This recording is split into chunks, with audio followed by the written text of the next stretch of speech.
My self doctor Manju Meena from government college Kota.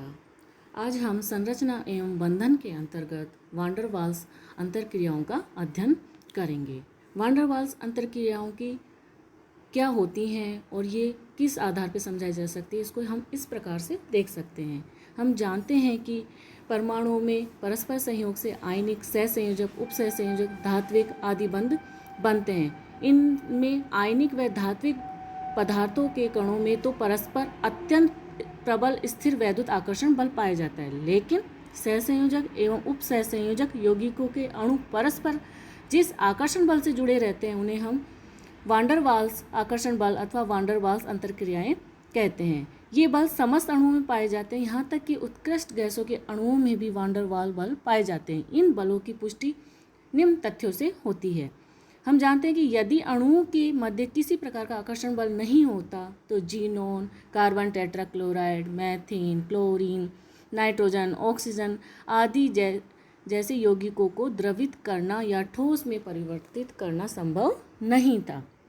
इसके अतिरिक्त वास्तविक गैसों का व्यवहार आदर्श गैसों के व्यवहार से विचलित हो जाता है। इसका कारण भी वांडर वाल्स बल ही है और इन्हीं बलों के मद्देनजर रखते हुए वांडर वाल्स ने आदर्श गैसों के दाब व आयतन में सुधार करके वांडर वाल्स समीकरण दी थी।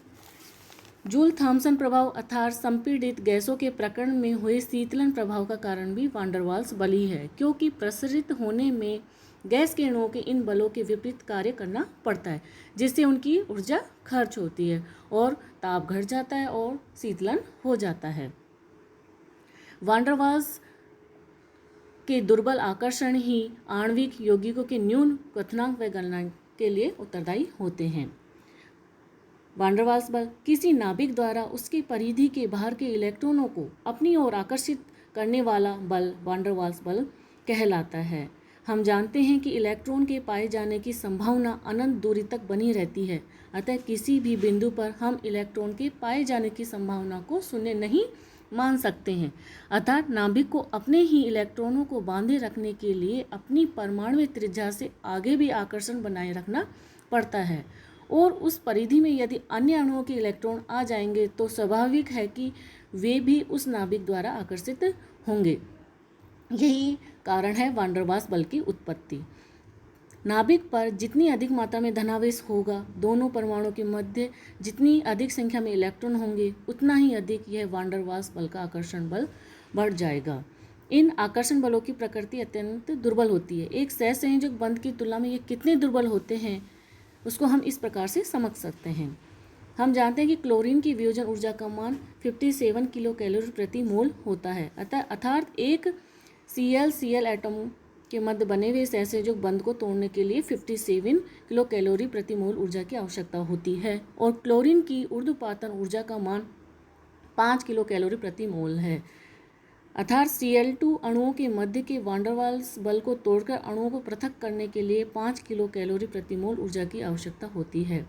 अतः वांडर वाल्स बलों की प्रबलता सहसंयोजक बंध के 10वें भाग से भी कम होती है। वांडर वाल्स बलों की उत्पत्ति निम्न प्रकार से होती है। फर्स्ट, तात्कालिक या क्षणिक द्विध्रुव प्रेरित द्विध्रुव आकर्षण, instantaneous dipole induced dipole attraction. सन 1930 में फ्रिट्ज लंडन ने उदासीन अध्रुवीय अणुओं के मध्य आकर्षण बल की क्वांटम यांत्रिकी व्याख्या की। क्वांटम यांत्रिकी के अनुसार इलेक्ट्रॉन सदैव गतिमान रहते हैं। किसी पूर्ण रूप से सममित अणु या परमाणु में औसत द्विध्रुव आघूर्ण हमेशा शून्य मानते हैं। उदाहरण के लिए उत्कृष्ट गैसों के अणुओं के लिए हम ये मानते हैं कि पूर्ण रूप से द्विध्रुव आघूर्ण रहित हैं, किंतु ऐसे अणुओं में भी किसी क्षण इलेक्ट्रॉन द्वारा कोई विशेष स्थान ग्रहण करने के कारण तंत्र में आवेश का क्षणिक असंतुलन आ जाता है, जिससे मात्र उस क्षण के लिए वह एक द्विध्रुव के रूप में प्रेरित हो जाता है, और यह प्रेरित ध्रुव उसी क्षण किसी समीप वाले अणु या परमाणु को भी एक द्विध्रुव के रूप में प्रेरित कर देता है।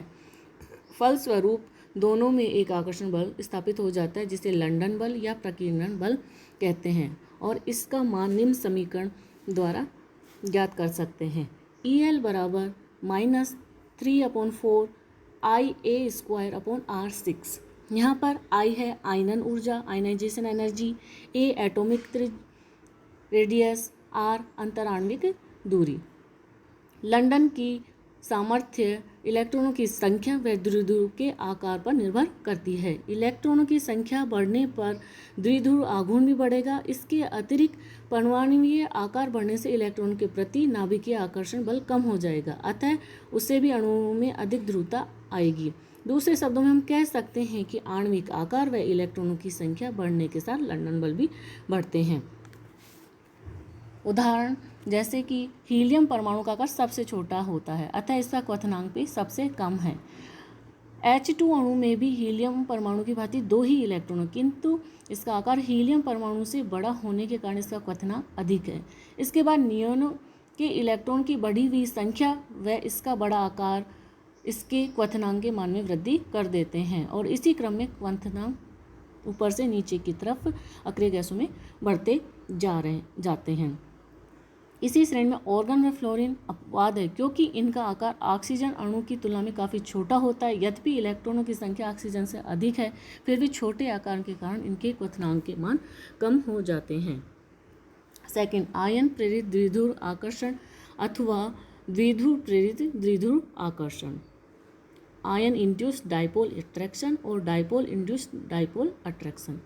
किसी आयन अथवा द्विध्रुव में आवेश स्थायी रूप से विद्यमान होते हैं और जब कोई उदासीन अणु उनके संपर्क में आता है तो वह भी प्रेरित होकर द्विध्रुव में परिवर्तित हो जाता है और ऐसा होते ही ये परस्पर एक दूसरे को आकर्षित करने लगते हैं। जैसा कि हम इस चित्र में देख सकते हैं कि परमाणुओं पर प्लस और माइनस या द्विध्रुव प्रेरित द्विध्रुव आकर्षण बल है। जब इनके समीप कोई उदासीन अणु आता है तो वो उसमें भी द्विध्रुव प्रेरित कर देते हैं। इस प्रकार आय ऊर्जा परिवर्तन को डिबाई या प्रेरण ऊर्जा ईडी कहते हैं। इसको हम निम्न समीकरण द्वारा ज्ञात कर सकते हैं। आयन प्रेरित द्विध्रुव आकर्षण ऊर्जा ईडी बराबर -z² अल्फा अपॉन 2r⁴ और द्विध्रुव प्रेरित द्विध्रुव आकर्षण ऊर्जा ईडी बराबर -2 अल्फा μ² अपॉन r⁶। यहाँ z आयनिक आवेश है, अल्फा अणु की ध्रुवणता है, म्यू अणु का द्विध्रुव आघूर्ण है और r अंतराण्विक दूरी है। इस आकर्षण बल के कारण ही कुछ ध्रुवीय अथवा आयनिक यौगिक अध्रुवीय विलायकों में विलयशील होते हैं। थर्ड, आयन द्विध्रुव आकर्षण, आयन डाइपोल अट्रैक्शन। हम जानते हैं कि जल जैसे ध्रुवीय विलायकों में जब कोई आयनिक यौगिक डाला जाता है तो वह घुल जाता है और उसके आयन जल योजित हो जाते हैं। इस प्रक्रिया में आयन व द्विध्रुव अर्थात जल अथवा अन्य किसी द्विध्रुवीय विलायक के अणु के मध्य आकर्षण होता है और इस प्रक्रिया से या इस आकर्षण के फलस्वरूप कुछ ऊर्जा निकलती है। इसको हम इस चित्र के द्वारा प्रदर्शित कर सकते हैं और इस आकर्षण की स्थिति ऊर्जा का मान निम्न समीकरण से ज्ञात कर सकते हैं। E बराबर z plus minus mu upon 4πε∧r⁴ द्विध्रुव द्विध्रुव या डाइपोल डाइपोल अट्रैक्शन। स्थायी रूप से द्विध्रुव वाले अणु जैसे NF3, OF2 आदि में धन तथा ऋण आवेश के अलग अलग स्थायी केंद्र होते हैं। इस प्रकार के दो अणु जब एक दूसरे के निकट आ जाते हैं तो वे अपने आप को इस प्रकार से व्यवस्थित कर लेते हैं कि उनके मध्य आकर्षण अधिकतम हो। इसी कारण इस प्रकार के आकर्षण को दिशामान आकर्षण या ओरिएंटेशनल अट्रैक्शन भी कहते हैं। इस प्रकार अणुओं का अभिविन्यासीकरण होता है। इसे हम निम्न समीकरण के द्वारा ज्ञात कर सकते हैं। E के बराबर -2 μ⁴ अपॉन 3r⁶ kT, जहाँ K बोल्ट्जमैन स्थिरांक, T टेम्परेचर और E के कीजम या दिशामान ऊर्जा है।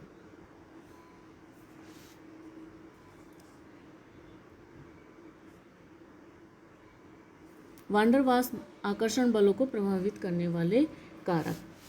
फर्स्ट है एटॉमिक रेडियाई या परमाणुवीय त्रिज्या = E directly proportional to a², अर्थात त्रिज्या बढ़ने के साथ लंदन बल में बड़ी तीव्रता के साथ वृद्धि होती जाती है। फलस्वरूप उनके क्वथनांकों के मान बढ़ते जाते हैं। यही कारण है कि परमाणु संख्या के बढ़ने के साथ पदार्थों के क्वथनांकों के मान भी बढ़ते जाते हैं। अतः उत्कृष्ट गैसों के क्वथनांकों के बढ़ते हुए मान होते हैं जब हम आवर्त सारणी में ऊपर से नीचे की तरफ जाते हैं। सेकंड, द्विध्रुव आघूर्ण या dipole movement is directly proportional to energy. विभिन्न प्रकार के वान डर वाल्स बल द्विध्रुव आघूर्ण म्यू के समानुपाती हैं। अतः द्विध्रुव आघूर्ण बढ़ने से अणुओं में वान डर वाल्स बल भी बढ़ते जाते हैं, जिससे उनके गलनांक और क्वथनांक के मान भी बढ़ जाते हैं। थर्ड है अंतराण्विक दूरी, intermolecular distance is inversely proportional to E. अतः दो अणुओं के मध्य जितनी कम दूरी होगी उनके मध्य उतने ही आकर्षण बल होंगे। फलतः ठोस, द्रव व गैस में क्रमशः वान डर वाल्स बलों की प्रबलता घटती जाती है। फोर्थ, ध्रुवणता या polarisability directly proportional to E. अतः अणुओं में जितनी अधिक ध्रुवणता होगी उनमें उतने ही प्रबल वान डर वाल्स आकर्षण बल होंगे। जैसे H2, X2, O2 जैसे अध्रुवीय पदार्थों के लिए तो पर्याप्त महत्व है, लेकिन आयनिक यौगिक में अन्य अधिक प्रबल आकर्षण बलों के कारण वान डर वाल्स बलों का अधिक महत्व नहीं है। Fifth, temperature is inversely proportional to E. अतः ताप के बढ़ने से वान डर वाल्स बलों की प्रबलता घटती जाती है अथवा ताप के घटने से वान डर वाल्स आकर्षण बढ़ते जाते हैं। इसी कारण ठंडा करके गैसों का द्रवीकरण किया जा सकता है। अंतर्निहित या समावेशन यौगिक, इंक्लूजन कंपाउंड्स। यदि किसी यौगिक के जालक के छिद्रों में किसी अन्य पदार्थ के अणु इस प्रकार फिट हो जाएं कि वे दोनों संयुक्त रूप से एक पदार्थ की भांति व्यवहार करें, लेकिन उनके मध्य न तो किसी प्रकार की रासायनिक अभिक्रिया हो न ही कोई रासायनिक बंध बने, तो बने हुए यौगिक को अंतर्निहित यौगिक कहा जाता है। इसमें जो मुख्य पदार्थ अर्थात जिसके क्रिस्टल जालक होते हैं उसे मेजबान, और जिस पदार्थ के अणु उसमें अंतर्निहित हो जाते हैं उसे मेहमान कहते हैं। अंतर्निहित यौगिक प्रमुख रूप से दो प्रकार के होते हैं। फर्स्ट, वाहिका या नाल यौगिक, चैनल और कैनाल कंपाउंड्स। इन यौगिकों में मेजबान अणु कुछ इस प्रकार से व्यवस्थित हो जाते हैं कि उनके मध्य एक लंबा वाहिका या नाली जैसा रिक्त स्थान रह जाता है। यदि ऐसा होते समय कोई लंबी श्रृंखला युक्त यौगिक वहां उपलब्ध हो तो वह इस नाल में मेहमान अणु के रूप में फिट हो जाता है और इस प्रकार वाहिका या नाल यौगिक का निर्माण होता है। जैसे कि यदि 6-7 कार्बन परमाणु युक्त एक सीधी श्रृंखला वाले एल्केन, एल्कोहल, एल्डिहाइड आदि की उपस्थिति में यूरिया का क्रिस्टलन करवाया जाए तो यूरिया के अणु परस्पर हाइड्रोजन बंध द्वारा जुड़कर इस प्रकार से क्रिस्टलीकृत हो जाते हैं कि उनके मध्य बनी वाहिका में एन श्रृंखला वाला कार्बनिक यौगिक फिट होता है और इस प्रकार नाल यौगिकों का निर्माण होता है। ये गर्म करने पर अथवा जल में घोलने पर विघटित हो जाते हैं। इस क्रम द्वारा एल्केनों के मिश्रण से सीधी श्रृंखला वाले व शाखा युक्त श्रृंखला वाले एल्केनों को हम पृथक कर सकते हैं। इन्हीं परिस्थितियों में थायो यूरिया के अणु भी इस प्रकार की नालिका बनाते हैं, लेकिन सल्फर के बड़े आकार के कारण यह नालिका चौड़ी हो जाती है, जिसमें एन एल्केन के साथ शाखित एल्केन भी फंस जाते हैं। अतः इनके पृथक्करण को हम इसमें प्रयुक्त नहीं कर सकते हैं। सेकंड, क्लेथरेट यौगिक। इन यौगिकों में मेजबान अणु कुछ इस प्रकार से व्यवस्थित होते हैं कि उनके मध्य एक छोटा सा छिद्र रह जाता है और मेहमान अणु उसमें आकर फिट हो जाता है। सामान्यतः ये मेहमान अणु छोटे आकार के होते हैं जो जालक के सूक्ष्म छिद्रों में आसानी से फिट हो जाते हैं। यदि इन यौगिकों में मेजबान तथा मेहमान अणुओं के मध्य किसी प्रकार की कोई अंतःक्रिया या रासायनिक अभिक्रिया संपन्न नहीं होती हैं, ये महज तब बनते हैं जब मेजबान की क्रिस्टल संरचना बनते समय वहाँ मेहमान अणु उपलब्ध हो। उदाहरण के लिए क्विनोल के संतृप्त जलीय विलयन में 10 से 40 वायुमंडलीय दाब पर यदि ऑर्गन, क्रिप्टोन अथवा जीनोन को घोला जाए और इस विलयन को ठंडा किया जाए तो क्रिस्टलीय क्विनोल क्लेथरेट यौगिक बनते हैं। क्विनोल अणु हाइड्रोजन बंध द्वारा परस्पर बंधकर पिंजरानुमा संरचना बना लेते हैं, जिससे उनके मध्य छिद्र रह जाता है और उन्हीं छिद्रों में उत्कृष्ट गैस के अणु फंस जाते हैं। इसको हम इस डायग्राम के द्वारा प्रदर्शित कर सकते हैं, जिसके अंदर हम देख रहे हैं कि ऑर्गन अणु इसके मध्य में फिट हो जाता है क्विनोल अणु के अंदर। इन क्लेथरेट यौगिकों की सहायता से नियोन गैस को आर्गन, क्रिप्टोन, जीनोन से पृथक किया जा सकता है। क्योंकि आकार छोटा होने के कारण यह गैस विस्तृत होकर निकल जाती है। इसके अतिरिक्त इन क्लेथरेट यौगिकों की सहायता से कई प्रकार के विकिरणों को भी उत्पन्न किया जाता है जो विभिन्न कार्यों में प्रयुक्त होती है। आवेश स्थानांतरण संकुल, चार्ज ट्रांसफर कॉम्प्लेक्स। कई बार कुछ इलेक्ट्रॉन धनी, इलेक्ट्रॉन रिच कार्बनिक अणु, इलेक्ट्रॉन डेफिशिएंट अणु परस्पर 1:1 में संयोग करके ऐसे अणु संकुल बनाते हैं जिनका स्पेक्ट्रा इन दोनों के जोड़ के बराबर नहीं होता और ये अत्यंत गहरे होते हैं। उदाहरण के लिए मेसिटिलीन में 3 CH3 समूह होते हैं जो कि प्रबल +I प्रभाव के कारण बेंजीन वलय को इलेक्ट्रॉन धनी बना देते हैं। इन्हें हम दाता अणु कहते हैं। यदि ऐसे अणु 1,3,5 ट्राई नाइट्रोबेंजीन के संपर्क में आए तो आवेश स्थानांतरण संकुल बनता है। नाइट्रो समूह के प्रबल -I व -M प्रभाव के कारण इसकी बेंजीन वलय अत्यंत इलेक्ट्रॉन न्यून हो जाती है। इन्हें हम ग्राही या एक्सेप्टर अणु कहते हैं। अतः यदि ऐसे वलय दाता परमाणु के संपर्क में आए तो ऋणावेशित दाता अणु से इलेक्ट्रॉन आवेश का स्थानांतरण ग्राही अणु की ओर हो जाएगा। इस क्रम में दोनों वलय परस्पर समानांतरी होकर अतिव्यापन करती है। जैसा कि हम इस उदाहरण में देख सकते हैं कि नैफ्थलीन इलेक्ट्रॉन दाता की तरह बिहेवियर करती है और पिक्रिकम इलेक्ट्रॉन ग्राही, और ये दोनों मिलकर आवेश स्थानांतरण संकुल बनाते हैं। इसी प्रकार मेसिटिलीन और 1,3,5 डायनाइट्रोबेंजीन आवेश स्थानांतरण संकुल बनाता है। Thank you.